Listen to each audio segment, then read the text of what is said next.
Ricky. Mas Ricky sini lapor apa, Mas? Melapor apa ke sini? pengeroyokan Pengeroyokan. Di mana itu, Mas? di bawah Ampera. Di bawah Ampera.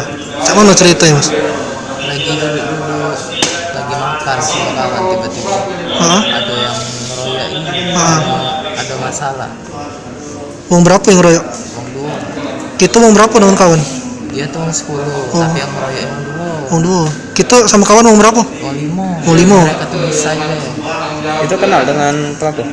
karena Kawan apa? bukan cuma tahu, sebatas tahu baik, tidak ada kawan. Sebelumnya ada masalah dengan dia? Tidak kata masalah, memang dia tidak senang sama aku. Jadi pas kita dikeroyok pakai apa? Tangan kosong apa? Tangan kosong bocor, Wong dua yang ngeroyok ya? Kawan kita pas nyok kita dikeroyok cuman langsung dipisahin no. Dia nak melak-melak dalam karena kawan sama kawan kan, jadi dia bisa baik.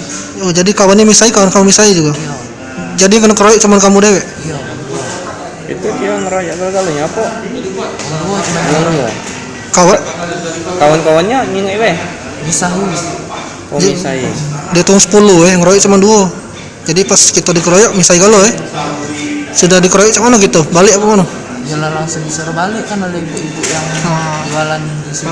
Suruh balik ya. Dia tadi masih ngamuk-ngamuk, ditahan di uang rame-rame tadi kan. Langsung balik. Tangan kosong cuman dia. Dia kan Itu akibatnya luka apa kita? benjol kan. Benjol. Itu sudah berobat belum? Sudah Di mana kita berobat? di Muhammadiyah. Jangan lupa subscribe, share, komen, dan like ya.